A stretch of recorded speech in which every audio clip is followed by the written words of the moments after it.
규모의 경제와 규모의 불경제. 그래서 여러분들 앞에 봤다시피 장기 평균 비용 곡선은 이렇지, 그지? 자, 이래가지고 장기 평균 총 비용 곡선. 이는 뭐라고? 뭘 합친 거라고? 네, 단기 평균 총 비용 곡선을 다, 뭐 쉽게 하면 그냥 다 합친 게 뭐라고? 장기 평균 총 비용 곡선이야. 폴에서 뭐라 그런다? 총 평균 비용 곡선은 포락선이야, 포락선, 그지?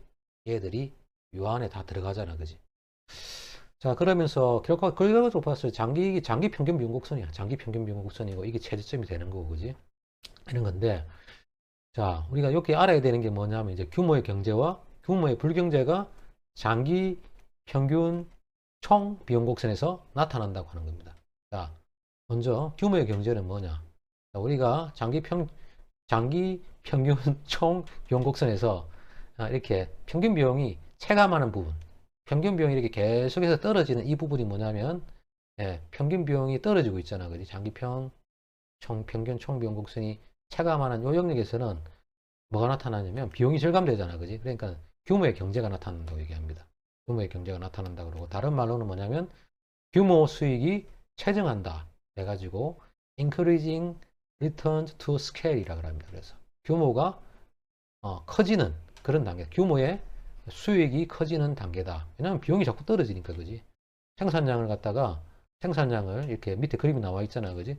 생산량을 갖다가 예를 들어서 증가시킨단 말이에요. 예를 들어 여기를 봤을 때 지금 한 단위밖에 없는 걸 보이지만, 사실은 여기는 무수히 많은 생산 단위들을 선택할 수 있잖아.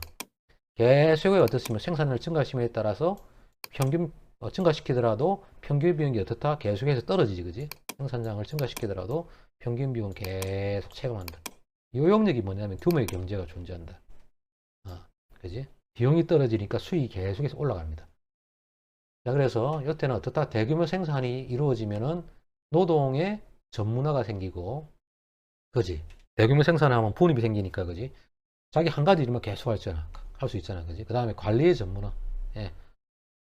한 가지 분야에 대해 가지고 각각 전문적으로 하기 때문에 이 사람들 관리하기도 쉽습니다. 그래서 관리 전문화는 뭐냐면 전문적인 경영인을 갖다가 채용해 가지고 관리할 수 있습니다. 그 다음에 효율적 장비 사용 가능하죠, 그지?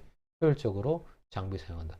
그러니까는 전체적으로 대규모로 관리를 하기 때문에 어떻습니까? 장비도 노는 장비가 없다는 얘기고, 그지? 그 다음에 창업 비용의 분산. 아무래도 우리가 규모가 크면 클수록 평균 비용이 떨어지기 때문에, 예를 들어 대기업 같은 경우 있지 않습니까? 예를 들어서 뭐 자동차도 만들고 카메라도 만들고 이제 음식료품도 만들고 옷도 만들고 신발도 만들고 막 다 만들잖아, 대기업은. 그러면 우리가 예를 들어 대기업에서 이 전부 규모의 경제가 존재해가지고, 그지? 광고를 한번 하게 되면 옷이라든지 자동차라든지 음식료라든지 이런 데서 전부 다 광고 효과가 나기 때문에 새로운 어떤 브랜드나 상품을 만들더라도 그렇게 광고 비용이 들 필요가 없단 말이야. 창업하는데, 저는 창업이라고 말했지만 새로운 업태를 대기업에서 만들더라도 광고 비용 같은 게 절감될 수 있습니다. 그래서 창업 비용이 줄어드는, 분산되는 그런 비용 하락의 효과가 있다, 이 얘기입니다. 그지? 수학적으로 얘기하면 규모의 경제라고 하는 것은, 규모 수익 체증이라고 하는 것은 어떤 거냐, 이런 겁니다. 예를 들어 가지고 어떤 생산함수가 있다. 생산함수는 지금 장기는 오래되잖아, 그지? 노동하고 자본이나 생산 요소가 다 가변 요소란 말이야. 그래서 만약에 이런 거지. 우리가 투입 요소, 노동을 갖다가 두 배로 증가시키고 자본도 두 배로 증가시킨다. 자, 그래 됐을 때 어떻게 되냐면은 노동을 두 배로, 자본을 두 배로 많이 증가시키면 얘를 어떻게 되면 이래 되지, 그지? F에 2L, 2K 이래 되잖아, 그지?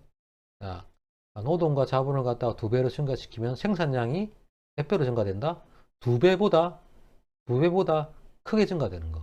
두 배 이상으로 커지는 거, 그지? 그래서 두 배 넣었더만은 똑같은 두 배가 아니라 세 배, 네 배로 생산량이 커지는 것.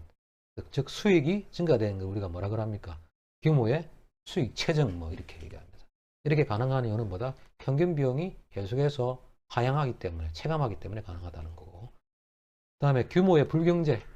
자, 규모의 불경제는 어떤 영역이라면은 우리가 장기 평균 비용 곡선에서 요 영역입니다. 요 영역. 수평선이 있는 요 영역. 요 영역이 뭐냐면은, 자, 지금 봤을 때 생산량을 갖다 증가시키더라도 평균 비용이 체감하지도 않고 체정하지도 않고 어떻습니까? 딱 일정하잖아. 우리 이 영역을 뭐라 그러냐면 규모의 불경제가 존재한다라고 얘기하고, 이때는 수익이 어떻게 된다고? 규모가 커짐에 따라서 수익이 예, 변화가 있다 없다. 이게 아니죠. 규모의 불경제는 어떤 걸 말하냐면은 이게 아니고, 이 영역은 뭡니까? 규모에 대한 수익 불변 영역입니다. 죄송합니다. 그래서 규모의 수익이 변화가 없는 거죠. 비용 자체가 변화가 없으니까. 그래서 규모 수익 불변이라 그러고, 이걸 갖다가 컨스턴트 리턴즈 투 스케일이라 그래가지고 일정한 규모의 수익이 만들어지는 그런 구간이라 합니다. 그래서 장기 평균 비용이 수평인 구간을 말하는 거고. 자, 그래 반대로 어떻습니까? 생산량을 갖다가 증가시킴에 따라 비용이 떨어지는 것이 아니라 비용이 계속, 평균 비용이 계속해서 상승하는 거죠. 이때는 뭐라 그럽니까? 규모의 불경제라 그럽니다. 그래서 왜 그러냐면은 이 기간에는 어떻습니까? 규모가 자꾸 커지니까 효율적인 조정을 하거나 통제하기 어렵습니다. 여기 있는 구성원들을 갖다가 원체 커지니까 1000명의 종사원이 있는 것보다 만 명보다는 어떻습니까? 10만 명이 만약에 종사원, 노동자가 있다고 하면은 아무래도 이들이 일로 가서 규모가 커지잖아. 갈수록 어떻습니까? 사공이 많아지고 이 사람들을 갖다가 관리하기 어려워진다. 그래서 효율적 조정이나 통제가 어렵고, 그 다음에 근로자들은 어떻습니까? 옛날에는 뭐 몇 명 안 될 때는 서로 이름도 알고 뭐 자기 집 집안 사정도 다 알았는데 1000명, 10,000명, 10만 명 정도의 종사자가 막 늘어나면은 누가 누군지 모릅니다. 그래서 근로자가 소외감 느껴가지고 있잖아요. 이상한 행동합니다. 이런 것들이 사실은 조직의 비용을 갖다가 상승시키는 그런 요인이 되죠. 그지? 조직의 비용이 상승했다는 거 없죠. 일을 안 하거나 딴짓 하거나 감시 감독이 안 되니까 일 안 하고 딴짓 피우고, 그지? 물건 빼돌리고 뭐 충분히 그렇게 할 수 있다고 하는 거죠. 그지? 자, 그때는 뭐라고? 규모의 불경제가 존재한다 그러지. 그래서 요 규모의 경제가 있을 때는 규모 수입 체정 IRS, 그지? 그 다음에 규모의 수익 불변일 때는 뭡니까? CRS, 그지? 그 다음에 규모의 불경제가 존재할 때는 반대로 규모의 수익이 체감하는 DRS, 이게 존재한다는 얘기입니다. 자, 이렇게 우리가 장기 평균 비용 곡선도 이렇게 범위에 따라 가지고 우리에게 나눌 수 있다라고 하는 거고, 뒤에 가서 다시 이거에 좀 설명을 좀 더 해드리겠습니다. 다음 페이지 넘어가겠습니다. 자, 그래서 계속해서 보면, 자, 이거 중요한 건데, 장기 평균 비용 곡선이 이렇게 U자 형태를 보이는 이유는 뭐냐? 즉 규모의 경제와 규모의 불경제가 작용하기 때문이다. 그지? 규모의 경제는 어떻게 존재합니까? 평균 비용이 계속해서 떨어지기 때문에.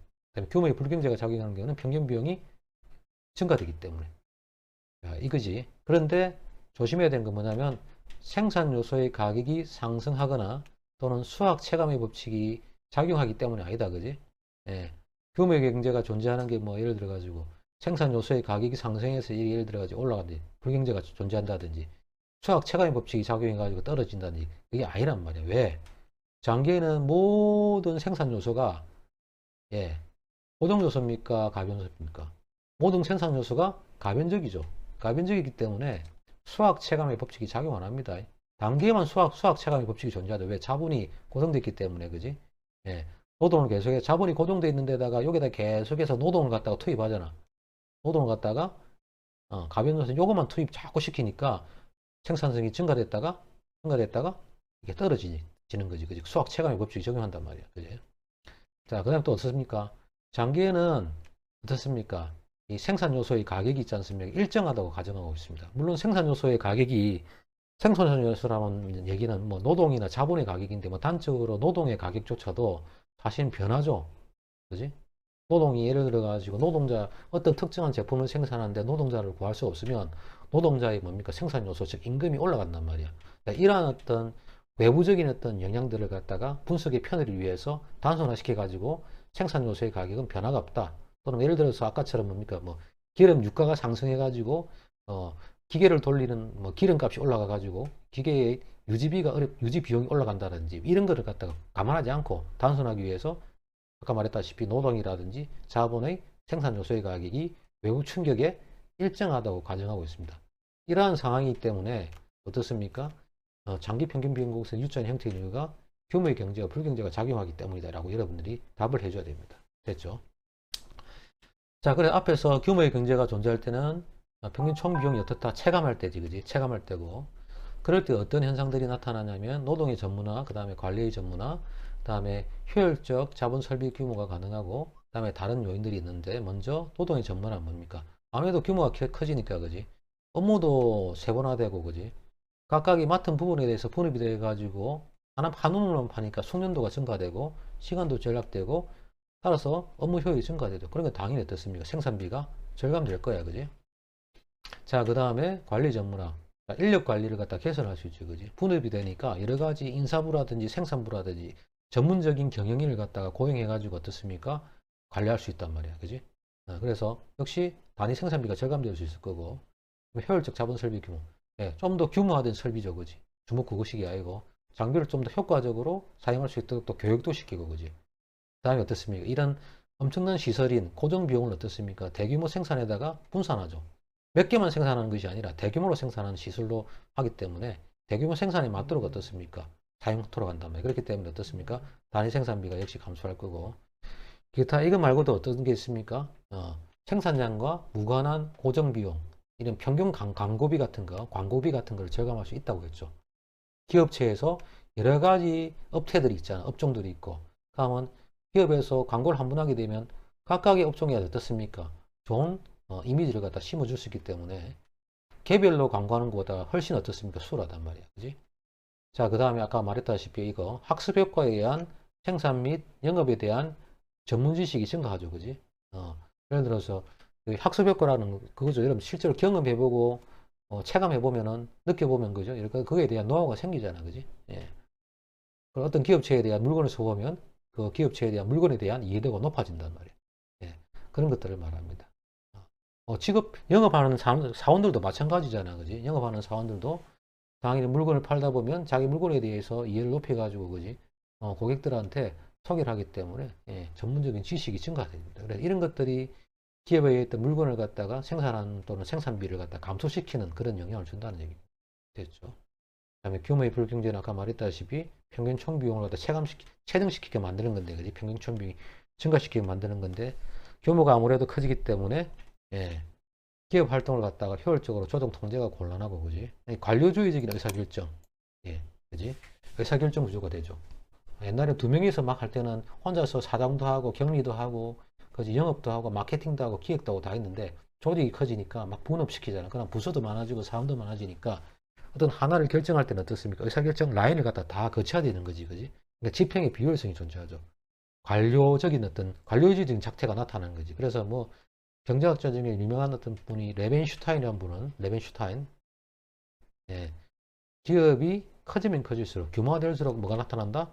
X 비효율성이 나타난다. X 비효율성이 나타난다는 거예요. 그게 뭐냐면은 조직이 커짐에 따라 가지고 의사소통이 원활하지 않아 가지고, 예, 효율성이 떨어지는 그런 문제를 얘기하는 거죠.